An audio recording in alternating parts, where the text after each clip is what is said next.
Boss is back కొత్తగా ఉంది physique. పూర్తి వివరాలకు చదవండి రేపటి సాక్షి హైదరాబాద్ ఎడిషన్.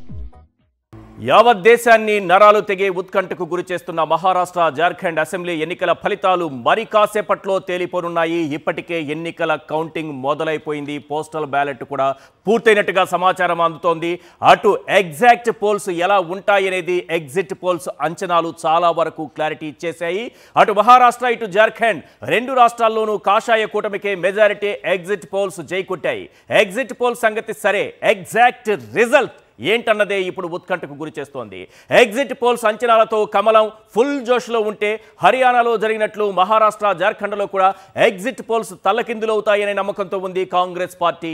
ఈ రెండు రాష్ట్రాలతో పాటు 13 రాష్ట్రాల్లో ఉప ఎన్నికలు జరిగిన 46 అసెంబ్లీ స్థానాల్లోనూ ఓట్ల లెక్కింపు ప్రారంభమైంది. ఇందులో నాందేడ్, వైనాడ్ లాంటి ఆసక్తికర అసెంబ్లీ స్థానాలు కూడా ఉన్నాయి.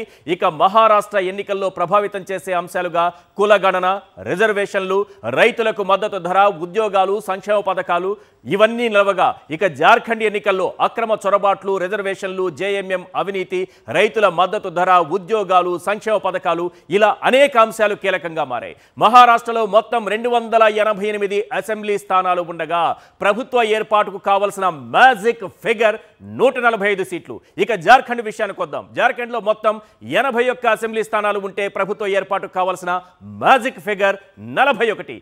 ఇందులో ఏ పార్టీ ఏ అంశాన్ని ఎంతలా ప్రభావితం చేసిందన్నది మరి కాసేపట్లో ఫలితాల రూపంలో మన ముందుకు రాబోతోంది.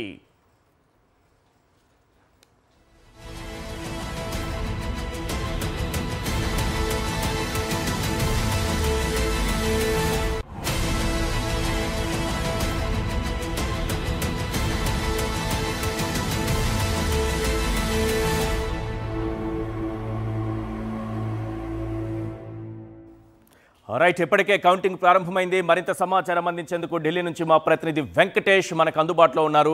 ఒక్కసారి వెంకటేష్తో మాట్లాడదాం. ఎందుకంటే అటు కాంగ్రెస్ పార్టీ ఇటు బీజేపీ రెండూ కూడా ఎంతో ఆసక్తికరంగా ఈ ఫలితాల కోసం ఎదురు చూస్తోంది. ఒక విధంగా చెప్పాలంటే ఇప్పటికే ఇందుకు సంబంధించి రిసార్ట్ రాజకీయాలు కూడా మొదలయ్యాయంటే ఉత్కంఠ ఏ స్థాయిలో ఉందన్నది అర్థమవుతుంది. ఇప్పటికే ఎగ్జిట్ పోల్స్ అన్నవి కొంతవరకు ఎన్డీఏ కూటమి వైపు నిలిచినప్పటికీ కూడా కాంగ్రెస్ పార్టీ ఏమాత్రం కూడా తన అంచనాలను, ఆశలను వదులుకోలేదు.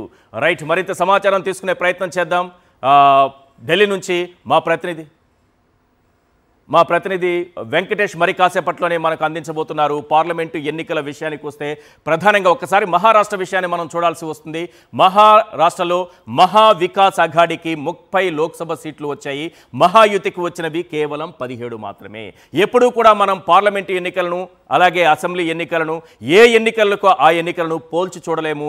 ఏది కూడా దేనికది భిన్నమైనది, దేనికది భిన్నమైనటువంటి ఫలితాలనే ఇస్తుంది. కాబట్టి లోక్సభ ఎన్నికల్లో వచ్చినటువంటి సీట్లతో చూసేటటువంటి పరిస్థితి లేదు. మహా వికాస్ అఘాడీ కాంగ్రెస్ పార్టీ కీలకంగా లీడ్ చేస్తున్నటువంటిది. లోక్సభ ఎన్నికల్లో మొన్న జరిగినటువంటి లోక్సభ ఎన్నికల్లో 30 స్థానాల్లో గెలిస్తే మహాయుతి ఎన్డీఏ నేతృత్వంలోని మహాయుతి మాత్రం కేవలం 17 మాత్రమే గెలిచింది. అలాగని ఇప్పుడు వస్తున్నటువంటి ఎగ్జిట్ పోల్స్ చూస్తే వస్తున్నటువంటి ఫలితాలను ఒక్కొక్కటిగా విశ్లేషించుకుంటూ వెళితే ఆ పార్లమెంటు ఎన్నికలకు ఇప్పుడు వస్తున్నటువంటి ఎగ్జిట్ పోల్స్ కానీ రాబోయే ఎగ్జాక్ట్ పోల్స్ కానీ ఏమాత్రం పొంతన ఉండే అవకాశం లేదన్నది క్లియర్గా కనిపిస్తోంది. గతంలో మన అనుభవం కూడా ఇదే చెబుతోంది. రైట్, ఒక్కసారి వెంకటేష్తో మనం మాట్లాడదాం. వెంకటేష్, ఏ రకంగా ఉన్నాయి అంచనాలు ఇటు బీజేపీలో అటు కాంగ్రెస్ పార్టీలో? ప్రధానంగా ఆయా పార్టీల ప్రధాన కార్యాలయాల వద్ద ఎలాంటి వాతావరణం కనిపిస్తోంది మీకు? మహారాష్ట్ర, జార్ఖండ్ అసెంబ్లీ ఎన్నికల ఓటింగ్ సంబంధించినటువంటి లెక్కింపు ప్రారంభమైంది. సో పోస్టల్ బ్యాలెట్ల లెక్కింపు మొదలవుతుంది. పోస్టల్ బ్యాలెట్లో క్లియర్గా మహాయుతి మనకు లీడ్లో కనబడుతుంది. దాదాపు 44 స్థానాల్లో బీజేపీ నేతృత్వంలోని మహాయుతి లీడ్లో కనబడుతుంది. ఇక కాంగ్రెస్ నేతృత్వంలోని ఎంవీఏ కూటమి 21 స్థానాల్లో లీడ్లో కనబడుతుంది. సో మొత్తానికి ఎన్డీఏ కూటమి మెజారిటీ దిశగా తొలి పోస్టల్ బ్యాలెట్ ఫలితాల్లో ముందంజలో మనకు కనబడుతుంది. సో జార్ఖండ్లో కూడా ఇవే రకమైనటువంటి ఫలితాలు మనకు కనిపిస్తున్నటువంటి నేపథ్యంలో సో చివరి ఒక 11 కల్లా మనకు క్లియర్గా ఫలితం తెలిసేటువంటి అవకాశం ఉంది. ఇప్పటికే ఎగ్జిట్ పోల్ ఫలితాలన్నీ కూడా మెజారిటీ పోల్ ఫలితాలన్నీ కూడా మహాయుతి బీజేపీ నేతృత్వంలోని మహాయుతి అధికారాన్ని దక్కించుకోబోతుందని ప్రధానంగా ఎగ్జిట్ పోల్స్ అన్ని కూడా విశ్లేషించాయి. దాని అంచనాలకు అనుగుణంగానే మొదట లెక్కిస్తున్నటువంటి పోస్టల్ బ్యాలెట్ ఫలితాల్లో కూడా క్లియర్గా అదే ట్రెండ్ మనకు కనబడుతోంది.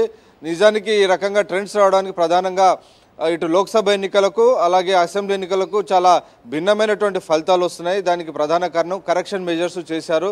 మా బెహన్ లడికి అనేటువంటి కొత్త స్కీమ్ను ఇంట్రడ్యూస్ చేశారు. ప్రతి నెల 1500 రూపాయలను ప్రతి మహిళకు అందించేటువంటి ఒక డైరెక్ట్ బెనిఫిట్ ట్రాన్స్ఫర్ను చేశారు. సో ఈ డీబీటీ పథకం అనేది ఇందులో ఒక గేమ్ చేంజర్గా మారిందని పోల్స్టర్స్ అంతా కూడా ముందు నుంచి విశ్లేషిస్తున్నారు.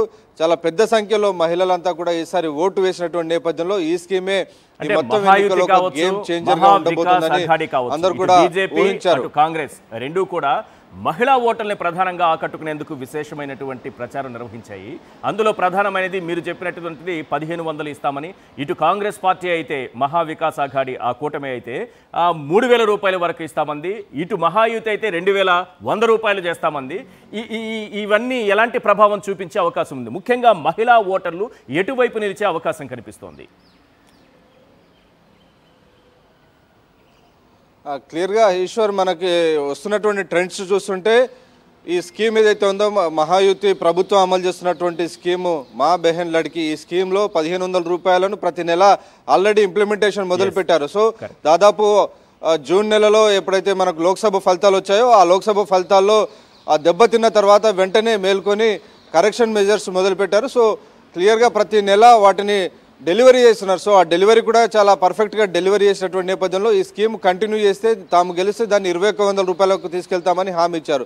సో ఆ నేపథ్యంలో ఆ హామీని ప్రజలు నమ్మినట్టు కనబడుతుంది. ఎందుకంటే ట్రాక్ రికార్డ్ 6 నెలల నుంచి కూడా వరుసగా ఇస్తున్నారు కాబట్టి ఆ స్కీము ఈరోజు ఫలితాన్ని ఇచ్చింది అనేది ప్రధానంగా వస్తున్నటువంటి విశ్లేషణ.